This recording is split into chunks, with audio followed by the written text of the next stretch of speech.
Everyone, good morning. তো এখন ভোর 4:30 বাজে আর আমি ঘুম থেকে উঠে পড়েছি। বান্ধবী আর আমার বর আমাকে ডেকে ঘুম থেকে তুললো, কারণ কালকে রাত্রিরে সবার শেষে আমি ঘুমিয়েছি। বান্ধবীর মেয়ের যেহেতু শরীর খারাপ, সারা রাত কান্নাকাটি করেছে, জলপট্টি দিয়েছে ওরা, তো সেরকমভাবে ঘুম হয়নি। ভোরের দিকে একটুখানি ঘুমিয়ে পড়েছি, তারপরে উঠতে উঠতে এই এত দেরি হয়ে গেছে। এখন হচ্ছে স্নান করে সবাই ঝটপট রেডি হয়ে যাব হচ্ছে পুজো দিতে। ফাইনালি আজকে মার কাছে যাব। এই যে তোমাদের দাদাভাই যাচ্ছে হচ্ছে স্নান করতে, ও স্নান করে আসলে আমরা স্নান করব। আর পাশে দেখো বান্ধবী উঠাচ্ছে ওর বরকে, তো ওর বর কিছুতেই ঘুম থেকে উঠছে না আর ও রেগে যাচ্ছে। স্বাভাবিক, কালকে রাত্রিবেলা সবাই দেরি করে ঘুমিয়েছি, ভোরের দিকে সবাই একটু চোখটা লেগে যাওয়াতেই সবারই লেট হয়ে গেছে ঘুম থেকে উঠতে। তো আমাদের 5টার মধ্যে বেরোনোর কথা, যে 5টার মধ্যে বেরিয়ে আমরা পুজো দিতে চলে যাব, কিন্তু এইখানেই হোটেলেই আমাদের 5টা বেজে যাচ্ছে। এবার ঝটপট স্নানটা সেরে ফেলতে। এই যে রেডি হয়ে গেছি, এই শাড়িটা পরেছি, কেমন লাগছে বলবে সবাই। আর ওই যে বান্ধবী সবাইকে রেডি করছে, ও এখনও আরেকটা বান্ধবী দ্বারাও দেখাচ্ছি স্নান করবে। আর আমাদের হয়ে গেছে। তো একবার বললো যাবে না, এখন আবার বললো যাবে, ওর জন্য আমরা একটু বসে আছি। তো চলো সেখানে গিয়ে সবটা পুজো দিতে গিয়ে ওখানে এবার সবটা শেয়ার করবো। আমাদের অনেকটা দেরি হয়ে গেল, অনেকটাই দেরি হয়ে গেছে। বুঝতেই তো পারো, বাচ্চা কাচ্চা নিয়ে সব কিছু ওদের খাওয়ানো আছে, ঘুম থেকে ওঠা আর যা ঝামেলা করে। কী কর তাড়াতাড়ি আই, কি নিবি? চ চ চ চ চ চ চ চ না বেরো বেরো। ওখানে না, সত্যি এদের নিয়ে মানে ক্লিপ পাচ্ছে না এখন। পেয়েছিস?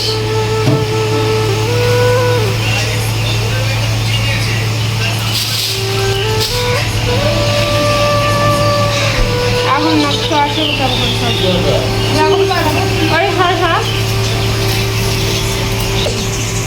দাঁড়াও, ওকে ক্লিপ খুঁজে দিয়ে আগে।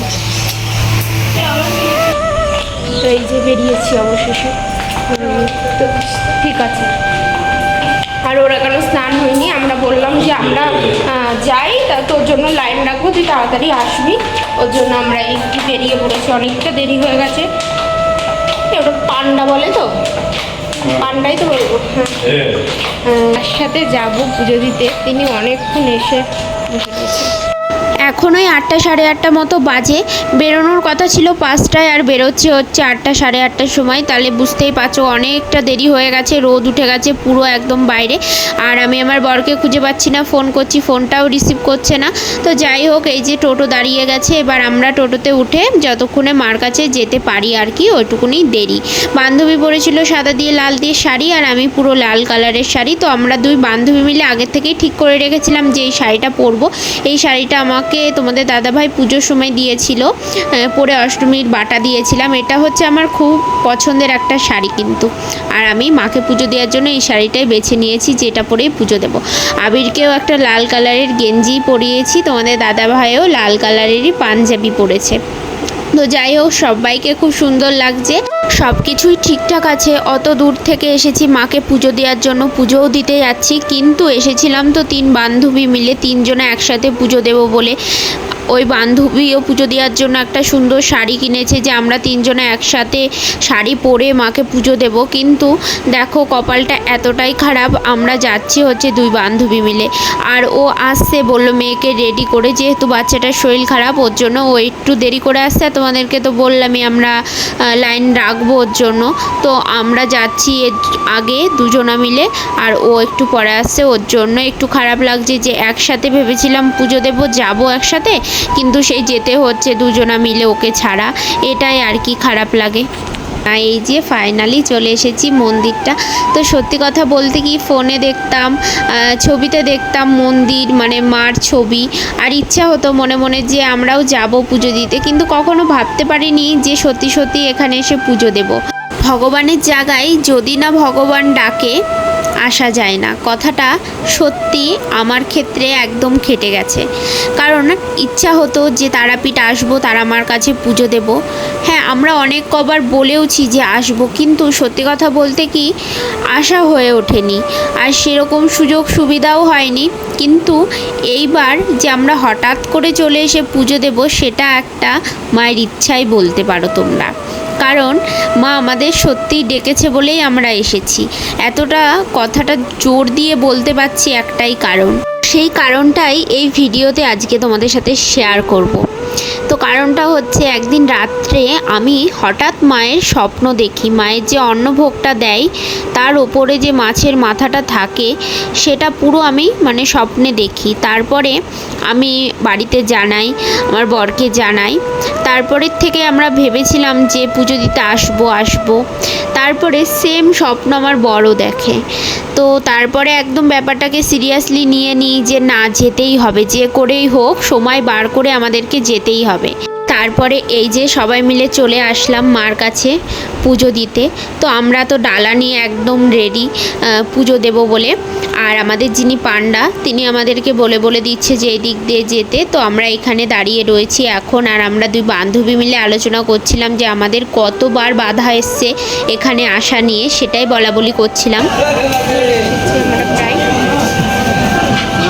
আর এটা সেই রাস্তা যেখান দিয়ে আমরা গেছিলাম মার কাছে পুজো দেওয়ার জন্য। প্রচণ্ড ভিড়, সবটাই দেখতে পারবে যে কত ভিড়, এত লোক, মানে সত্যি আমি মানে এসে অবাক হয়ে গেছি যে কত মানুষ, কত মায়ের ভক্ত যারা এসেছে সকাল থেকে লাইন দিয়ে পুজো দিচ্ছে, মানে কত কষ্ট করে। সব থেকে না বাচ্চা কাচ্চার অনেক কষ্ট হয়ে যাচ্ছিলো, একেই এত গরম রোদ্দুর, তার উপরে এত ভিড়। দেখতে পাচ্ছ বান্ধবীর ছেলেটা গরমে খুব কষ্ট পাচ্ছে, আর আবিরও একদম চুপচাপ হয়ে গেছে এত ভিড় দেখে। আমি তো ভাবছিলাম কান্নাকাটি না শুরু করে দেয়। তারপরে এই যে মাকে দর্শন পেলাম অবশেষে। সত্যি মনটা একদম মানে খুব ভালো হয়ে গেল যে এত কাছ থেকে মাকে দেখতে পেয়ে। পুজো দিয়ে বাইরে এসে আমরা দুই বান্ধবী আলোচনা করছিলাম যে ভেতরে আমরা পুজোটা দিলাম কিভাবে। মানে এত ভিড় তোমাদের সাথে তো শেয়ার করার কোনো পরিস্থিতিই ছিল না যে আমরা কিভাবে পুজোটা দিচ্ছি। প্রচণ্ড ভিড় ছিল, 1 মিনিটও আমরা দাঁড়াতে পারিনি। কোনো রকমভাবে মাকে একটু দর্শন করেছি, একটু নমস্কার করেছি, মায়ের পায়ে আলতা দিয়েছি, এটুকুনি দিয়েই আমরা ওখান থেকে বেরিয়ে গেছি। কারণ আমাদের ওখানে একটুও দাঁড়াতে দেয়নি, প্রচণ্ড ভিড় ছিল। তারপরে এই যে ধূপটা ছিল, আমাদের যিনি পান্ডা ছিল উনি বলল যে এইখানে প্রদীপ আর ধূপটাকে জ্বালিয়ে দেওয়ার জন্য, সেটাই করছি। আমরা এসেছি এখানে মায়ের ইচ্ছায়, আর পুজো আমরা যেভাবেই দিই না কেন সেটাও মায়ের ইচ্ছাতেই আমরা কিন্তু পুজোটা দিতে পেরেছি। না হলে কিন্তু আমরা যখন চেয়েছিলাম তখন কিন্তু আমরা আসতে পারিনি। তো যাই হোক, এই যে পুজো দিয়ে আমরা বাড়ি চলে এসেছি। চোখ মুখের অবস্থা প্রচণ্ড টায়ার্ড। এখন একটু ফ্রেশ হব, বাচ্চাগুলোকে খাওয়াবো, আমরা নিজেরা ব্রেকফাস্ট করব, তারপরে একটুখানি রেস্ট নিয়ে আজকে তো বেরিয়ে যাব। সেটাও এই ভিডিওতে তোমাদের সাথে শেয়ার করব, তো দেখতে থাকো। তো এই যে হোটেলে চলে এসেছি। আর এসে যেটা প্রথম কাজ ছিল সেটা হচ্ছে আবিরকে খাওয়ানো। আবিরকে খাইয়ে আমি একটু নিশ্চিন্ত হলাম, কারণ সকালবেলায় 2 পিস কেক খেয়েও গেছিলো, আর কিচ্ছু খাইনি। ওর জন্য বাচ্চা মানুষ, আর দুটো বান্ধবীর ছেলেও গেছিলো, ও খুব ক্লান্ত হয়ে এসে ও ঘুমিয়ে পড়েছে। আর এই যে ও ফ্রেশ হয়ে নিয়েছে, এবার আমি খাওয়ানো হয়ে গেছে, এবার আমি ফ্রেশ হবো। মুখ চোখের অবস্থা দেখতেই পাচ্ছি। মায়ের কাছে পুজো দিয়ে একটা নতুন অভিজ্ঞতা, সেটা হচ্ছে মানে আমরা ভেবেছিলাম মায়ের কাছে অন্তত 1 মিনিট থাকতে দেবে, কি আধা সেকেন্ড থাকতে দেবে, ঠিক প্রণাম করার মতো সময়। 1 মুহূর্ত থাকতে দেয়নি, মানে ধাক্কা দিয়ে কোনো রকমের একটু দর্শন পেয়েছি, হাত জোর করে নমস্কার, তো চলে যাও, ধাক্কা দিয়ে বার করে দিলে এরকম অবস্থা। হ্যাঁ, কিন্তু এটাও বুঝতে পারি যে পিছনে অসংখ্য মানুষ দাঁড়িয়ে রয়েছে এই গরমে রোদ্দুরের ভিতরে। সবাই অনেকে পূজার কপালের অবস্থাটা দেখে বাচ্চা কাচ্চা নিয়ে তো সবাই যায়। ঠিক আছে, পুজো দিতে এসেছি, মায়ের যেটুকুনি দর্শন পাওয়ার সেটুকুনি পেয়েছি, পুজো দিয়েছি, এটাই অনেক। তো এবার বেরোতে হবে, খাওয়া দাওয়া করবো, ব্রেকফাস্টটা করবো, এবার খেয়ে দিয়ে হ্যাঁ গোছাবো সব কিছু, তারপরে বেরিয়ে যাবো আজকে।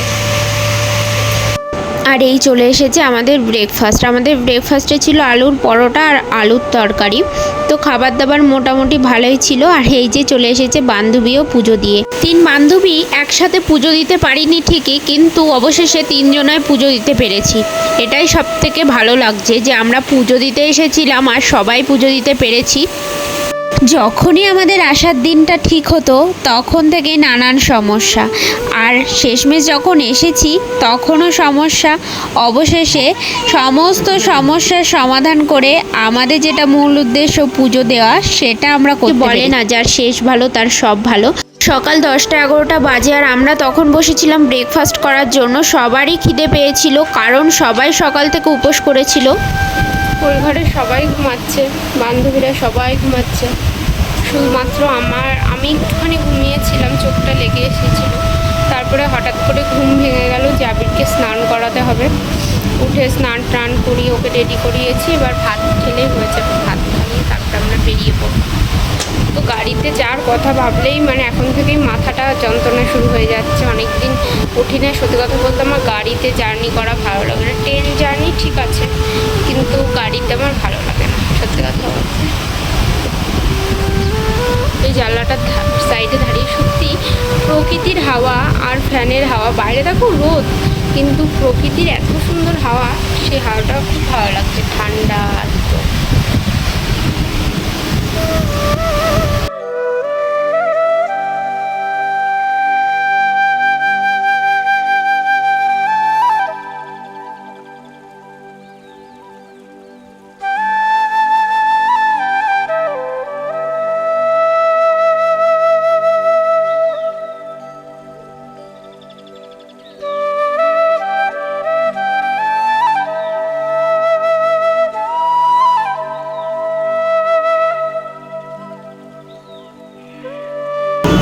এখন এই যে এখানে দাঁড়িয়ে রয়েছে,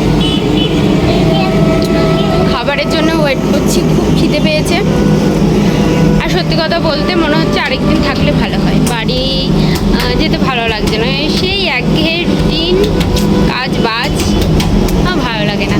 কোথাও একদিন যদি ঘুরতে বেরোনো হয়, তাও আবার বন্ধু বান্ধবীদের সাথে, একটু অন্যরকমই। যাই হোক, কিছু করার নেই, সবারই কাজ রয়েছে। বলতে বলতে আমাদের লাঞ্চ এসেও হাজির হয়ে গেছে। তো সেদিনকে লাঞ্চে আমাদের ছিল মাটন, ডাল, ঝুরি ঝুরি আলু ভাজা, পটল আলু দিয়ে সোয়াবিন দিয়ে একটা তরকারি, চিকেন আর রাইস আর পেঁয়াজ আর লঙ্কা। এই ছিল সেদিনকে আমাদের লাঞ্চে। তো সবাই মিলে খাওয়া দাওয়া করে তারপরে এই যে প্যাকিং পত্র একদম কমপ্লিট, এবার আমাদের বেরোনোর পালা। সময়গুলো, ভালো ভালো মুহূর্তগুলো কি সুন্দর তাড়াতাড়ি কেটে যায় বলো। আর যখন কোনো প্রবলেম আসে বা কোনো কষ্ট, আমাদের মন টন খারাপ থাকে, তখন সেই সময়গুলো যেতেই চায় না। এটাই জীবন। বাড়ি থেকে যখন বেরোই তখন কি সুন্দর সেজে গুজে, এখন আমাদের সবার অবস্থা দেখো।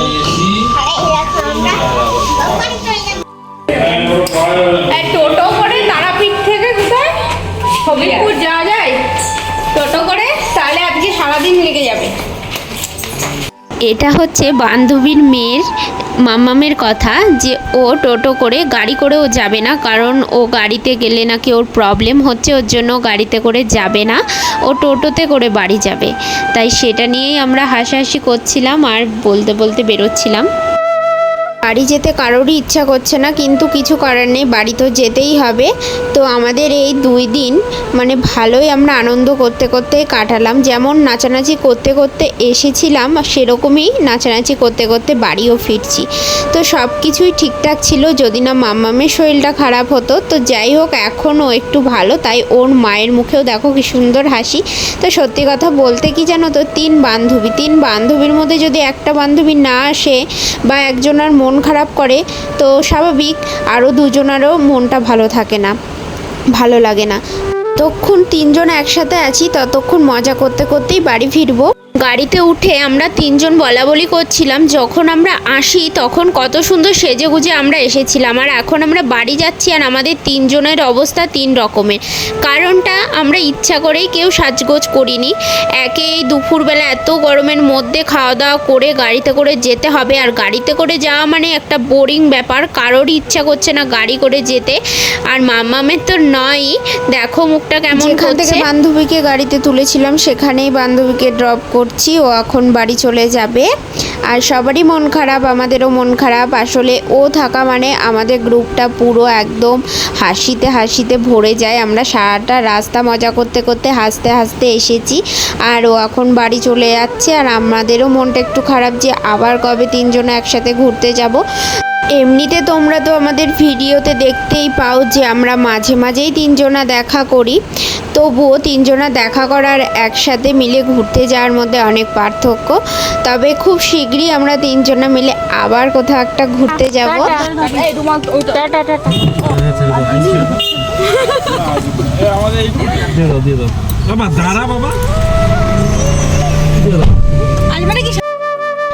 বাড়ি চলে এসেছি, এই যে এসেই আগে নিজের বিছানাটাতে একটু টান হয়ে নিয়েছি। তো আমার সত্যি কথা বলতে বদভ্যাসই বলতে পারো, মানে নিজের বিছানা ছাড়া অন্য কোথাও ঘুম হয় না। তো সেরকমই হয়েছে, কালকে সারাটা রাত ঘুমাতে পারিনি। আরেকটা কারণও হতে পারে, হচ্ছে ভোরবেলা ওঠার টেনশন ছিল, ওর জন্য বারবার ভাবছি যে ঘুমিয়ে পড়লে আবার উঠতে কষ্ট হবে, ওর জন্য জেগেই কাটাচ্ছিলাম। তো যাই হোক, ভালো ভালো পুজো দিয়ে বাড়ি চলে এসেছি ভালোই। 10-এর মধ্যে বান্ধবীর মেয়ের শরীরটা খারাপ, ওর জন্য একটু খারাপ লাগছে, তো বললাম একটা ডাক্তার দেখাতে, আশা করি ভালো হয়ে যাবে। তো ভিডিওটা আজকে এখানেই শেষ করছি, ভিডিওটা আর আজকে শেয়ার করছি না অন্য কিছু।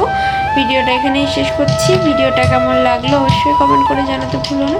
দেখা হবে পরের ভিডিওতে। সবাই ভালো থেকো, সুস্থ থেকো, আমাকে অনেক অনেক ভালোবাসা দিই। বাই।